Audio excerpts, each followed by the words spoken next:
So this is going to be an instructional slash overview video of the Bailey Adamo 69-4. This is a 2025 model. First of all, we're going to go around the external of the vehicle, and then we will go into the habitation area.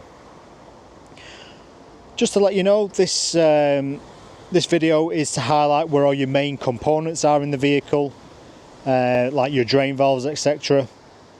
As you can see, this vehicle has been fitted with an awning. We will send a separate link on the email how to set up and use an awning. So the first thing I'm going to show you is how to open the bonnet. And this is just in case, one, obviously you need access to the bonnet area, but then two, if you need to jump start the vehicle for any reason. So if you come to the front of the vehicle, and on the Ford, you do need to use your vehicle blade key. You insert it here at the front, twist to the left, that releases it, and then you need two hands for the next part. Twist and hold to the right while you lift up with the other hand. So as you can see, I've got access to the bonnet area now, and like I said, the main reason is in case you need to jump start the vehicle for any reason. So if you do need to jump start the vehicle, down here under this red cap is going to be your positive terminal point, and then your negative terminal point is just going to be that silver eye hole here. This is going to be your negative terminal point to jump start the vehicle. Obviously under here we do have your screen wash in front of the driver, and obviously engine oil and other components underneath. So now we are going to carry around the external of the vehicle. So on the passenger side, here we have your diesel and AdBlue fill. So you need to open the passenger door to get access to this. So the top one is your diesel fill, and then directly below that, under this cover, is going to be your AdBlue fill. On your AdBlue, you'll only need to fill it up probably every 4,000 to 5,000 miles. Obviously this is a brand new vehicle, so it does burn a little bit more at first. Passenger and driver's window have a blackout blind. All you need to do is pinch this and then slide this blind across, and then they will meet at the end on a magnetic strip. And then obviously once you finish, do the same in reverse, slide them back. Just be gentle with these because they are delicate and expensive. And then same on the front windscreen, you just need to use two hands for this, one on this side and one on the other, and then they slide up this rail here all the way to the top, so you can have it a quarter of the way down, so in effect you've got some daylight coming through, or to black out, it's all the way to the top here to black out the full cab area. And then driver and passenger do have swivel seats. So this big bar here, this is to move the seat forwards and backwards, and then this little bar just above it, you pull this out, hold it out, and then swivel the seat while you're sat on it. It does take a few times to get used to it. Sometimes, especially on the driver's seat, you do need to move the seat forward to then swivel, so then obviously the backrest is missing this pillar here. As you can see, I'm currently connected to shore, so this is where you would plug in to charge up the leisure batteries, as well as obviously give you 240 volt socket when you're at campsite.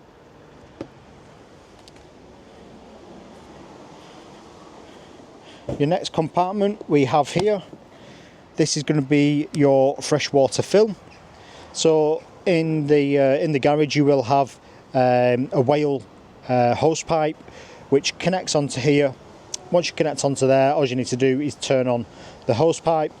You can buy another connector for this as well, which is a whale system again, but on the other end of the pipe, which would be the hose pipe, it has got a built-in pump. And what that is for is when you want to fill up from a water bud externally. Here we have your toilet cassette. I will just open this now.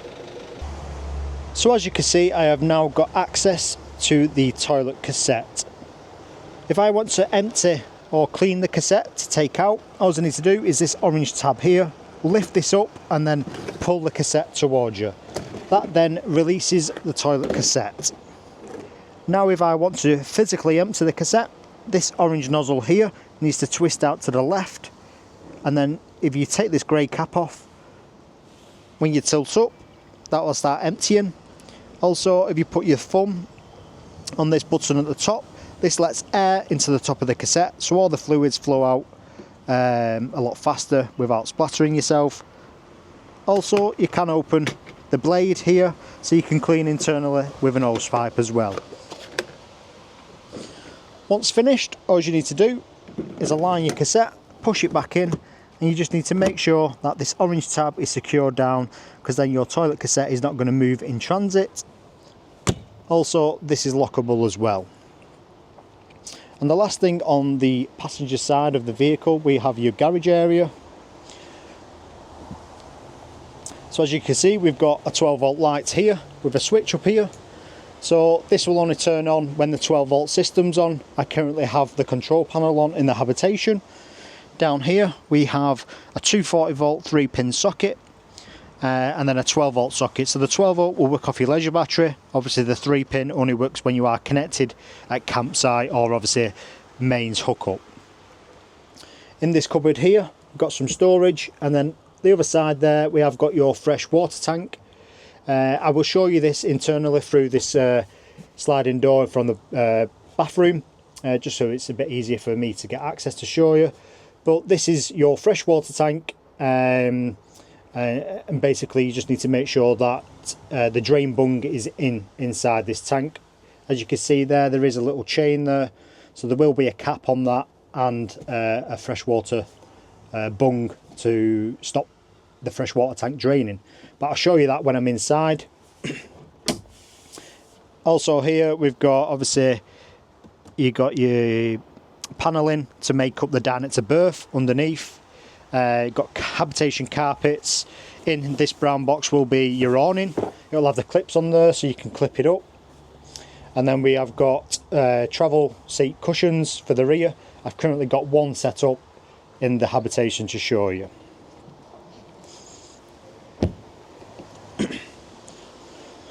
So that is everything on the passenger side. Now we are currently on the driver's side.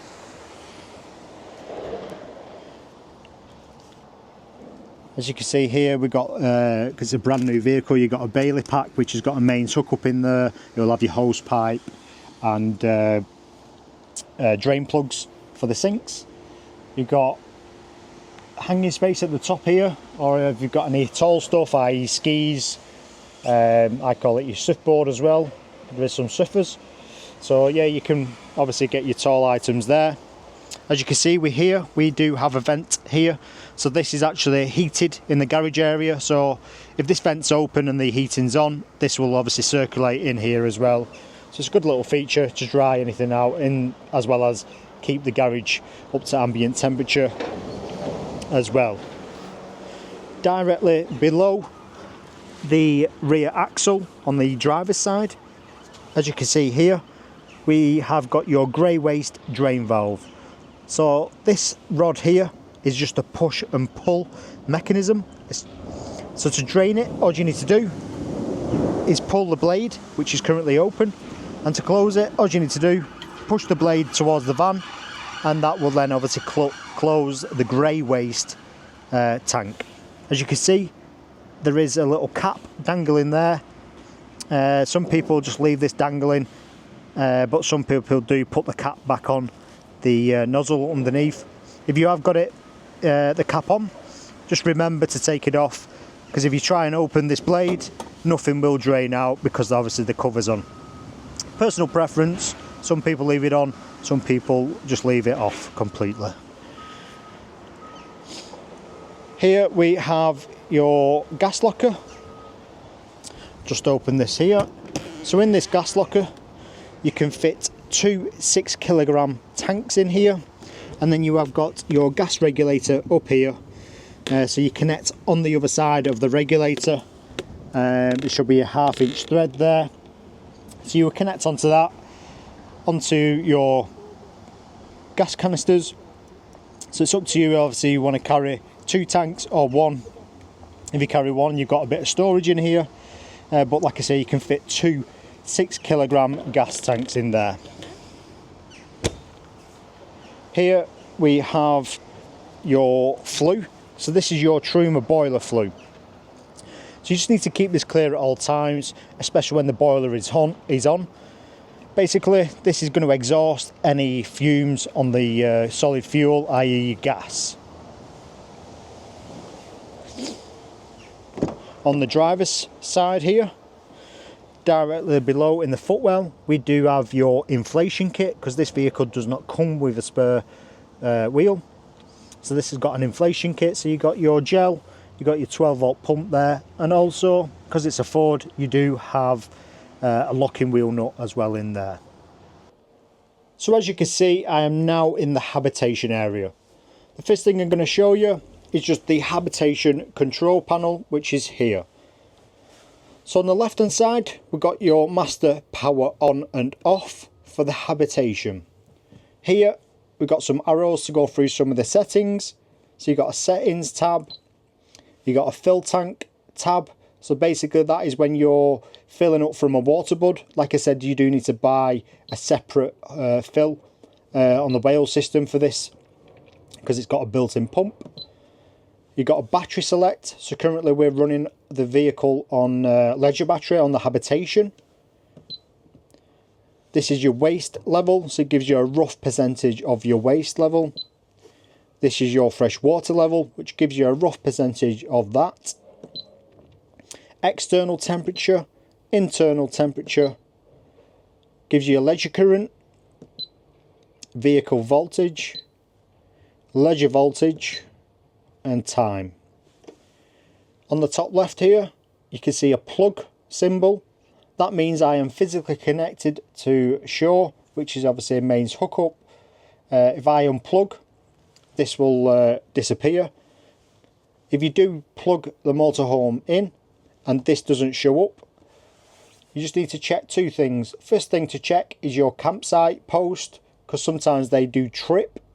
And then the other thing to check is going to be your main breaker, which is going to be down here in this cupboard here, just in case it's tripped down here.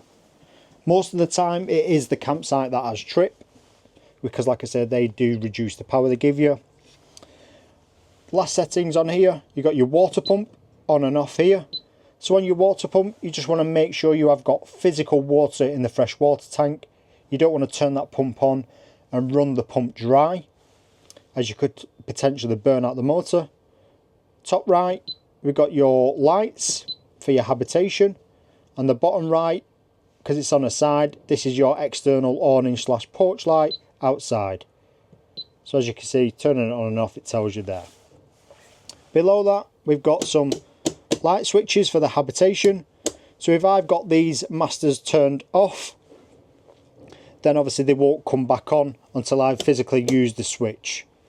But if I leave all these on here and just turn all the lights off here, every time I turn the lights back on, they'll come back on, because these are physically switched on. Here we do have 2 USB points to charge anything. And you've got a little bit of a shelf up here. Here, this little black dome, this is your thermostat for the heating. So this is what obviously picks up the temperature. Here, this switch here is going to be for your drop down table. So obviously you'll drop down this table to make up obviously your diner to berth lower down, as well as obviously if you need to drop it down because you want to bring down the drop down bed above all the way down. Here above the Habitation door is your drop down bed controls. So all you need to do is press that, hold it all the way. I'm not going to bring it all the way down because I've currently got a travel seat set up here. But you see, obviously if you've got it halfway, you'll use a ladder on here. Or you can, if it's just 2 of you, bring this bed all the way down to the cushions, so you don't have to use a ladder. Like I say, anything we're doing in this van now, we need to make sure that the 12-volt system is on, because obviously all this is running off your leisure batteries. If that control panel master is off, then obviously things won't work on the 12 volt side in the Habitation. As you can see, I have got a travel seat set up here, so that is how you set up the travel seat. And then obviously you've got the cushion which you need to add on, which will be stored in the garage. And then you've got a little trap door here, which obviously gives you access for one. Obviously you've got some storage if you're not using this as a seat, or that is where your obviously feet go. And then here we have your 12 volt fuses right at the bottom, and then at the top we've got your 240 volt main breaker. So this is where you need to come if something's not working on the 12 volt side. You just need to check the fuses in case the fuse is blown. And then obviously the 240 volt side, this is where you need to come if obviously something's not working when you are plugged in at campsite. Like I say, most of the time it is your campsite that has tripped, but it can happen. On your table here, you've got a pull out arm, so you just need to pull this arm out, which gives it support.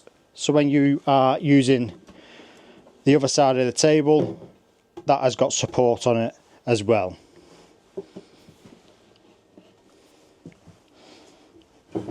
To move this table around, you have, it is on the other side, this handle here, it's on a pull cable, so you just need to pull this. It's quite tight, pull that up, and that will let you release it, will release the table to move the table around. Behind the driver's seat, down here, we have got your Truma boiler. The only reason you need to access this is because it's hard to show on camera, but down here there is a yellow valve. So on this yellow valve, where is it, if I can see it? Can't really see it. There is a yellow valve down here, and basically what that valve is doing when it's pointing upwards like this, that means the valve is open, so the water will drain out of the motorhome, out of the boiler.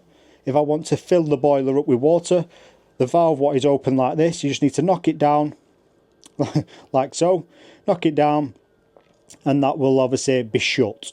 So when the valve is vertical, that means it's open. When the valve is horizontal, that means the valve is shut. So you need to shut that valve for filling up your boiler with water.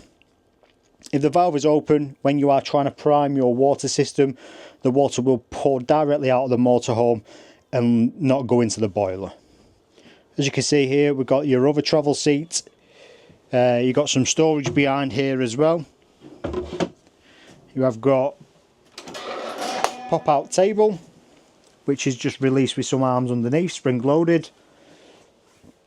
And then you've got nice big working space here. We've got your kitchen sink. On your kitchen sink, so now we are going to prime our motorhome. So the first thing we need to do altogether to fill up the motorhome with water is we need to shut the grey waste. We need to shut the fresh water tank, and then we need to shut the yellow valve which is at the side of the boiler. So then all three tanks are completely shut. So when we fill up with the water on the hose pipe, what will happen, the water will go into the fresh water tank and fill up.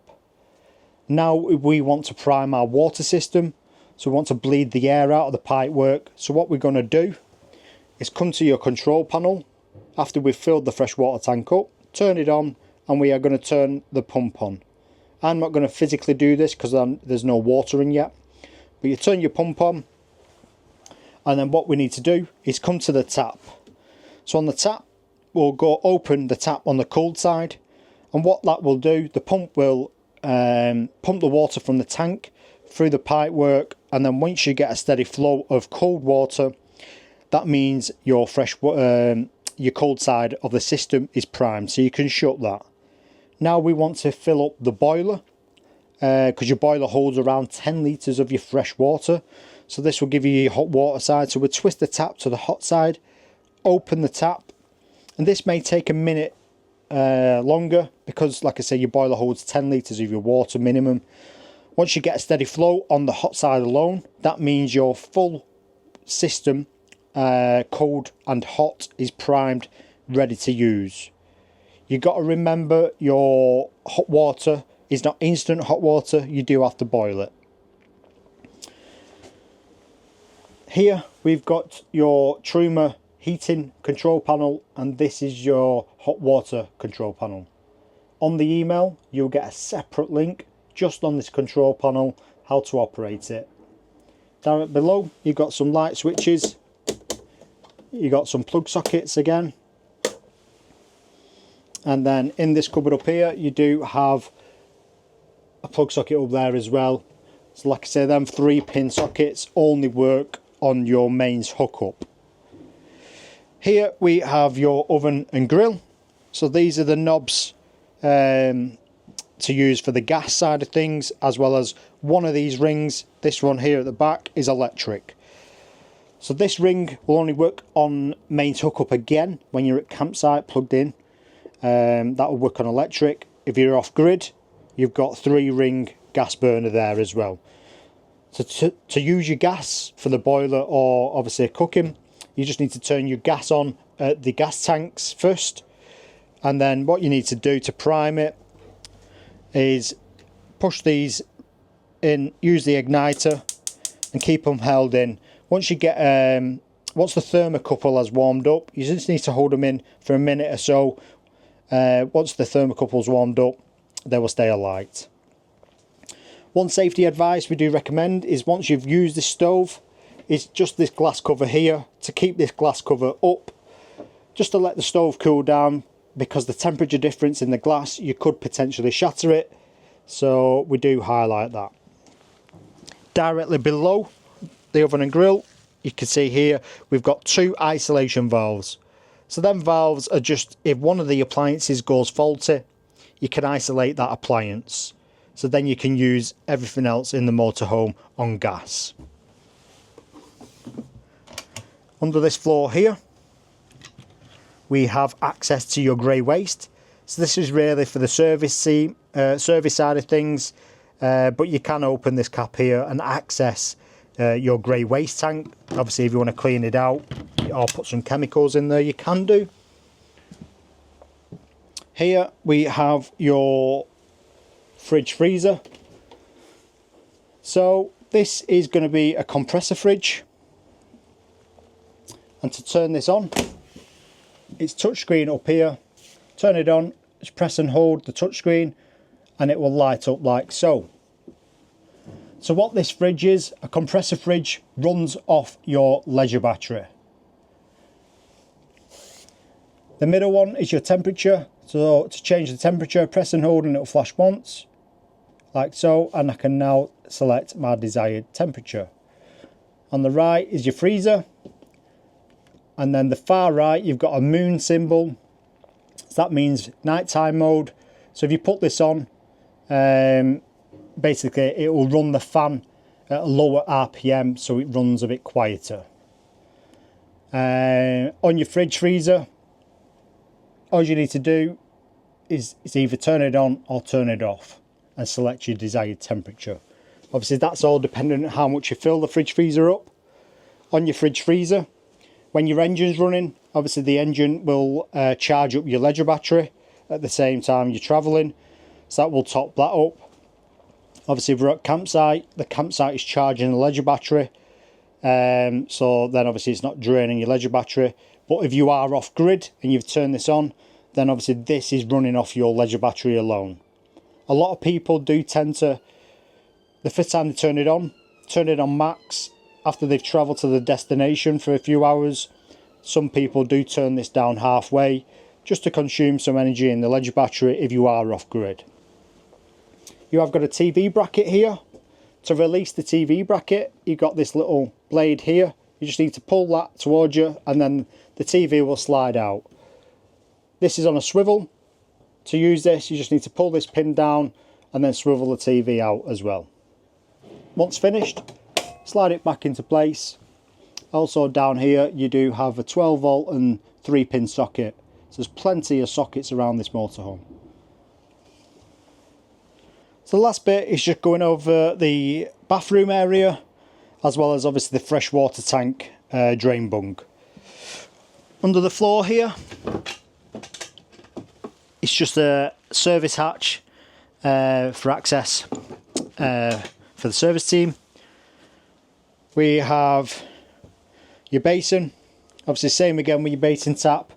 Once you've primed one of the taps, i.e. more likely your kitchen tap, all you need to do is just open this when you're ready to use. Any excess air in that pipe work will just vent out. Got obviously a cupboard up here. Got your light switch for the bathroom area. Every window does have blackout blind and fly screen, like so they can meet you halfway, so you've got privacy in the toilet as well. Here we have your toilet flush. So the blue button is going to be your flush, which uses fresh water from the freshwater tank. You do need your 12-volt system on, because that is using the pump. On the left, that symbol there, what looks like a toilet cassette. Basically, this lights up when the toilet cassette is full. So you get an orange/red light, and that will indicate the cassette is full. To use your toilet, you need to open this blade here, pull that to one side, and that will obviously open the toilet blade. Once you're finished, shut the blade, then no smells come back up. Got your shower cubicle here. Same again, you don't need to prime this one. Just when you're ready to use, open it. The excess air will obviously release out the pipe work. You've got strap here for your shower screen for in travel. Up here you got a drying rack, so this is good if you've got any wet gear, any wetsuits or stuff. You can hang in here. It just drips in the shower tray, so you don't have to worry about obviously wet clothes. You can dry them out still. The sliding door as well is on a strap here, so this is to obviously shut, isolate yourself from the habitation. Here we have your wardrobe, so you've got another hanging space in here. Also your bed ladder is stored in here. You don't have to store it in here, some people do leave it on the mattress. And then the last part is going to be your freshwater tank. So as you can see, I am now in the garage again. But down here, you can see here it's a bit easier to show. So here we have got your bung for the freshwater tank. So this is your bung, what you need to put in. If you can see down there, there is a hole directly underneath. So this is where you need to put this bung into the tank. If you do, if you need to, so you're putting this bung in the tank, in the hole, to fill up the water tank. To empty the water tank when you're not using it, you need to take this bung out. One thing we do advise is when you do take this bung out, try and grab it by the bung itself. Don't pull it by the chain, as you will potentially snap the chain. So all you need to do is put the bung in at the bottom to fill up, and then screw this cap up nice and tight because it's got a rubber seal on it. And then once that is done, you can fill up the fresh water tank. When you want to empty this water tank for storage or not using it for a while, open the cap, pull the bung out, leave the bung dangling out, and that will obviously drain your tank.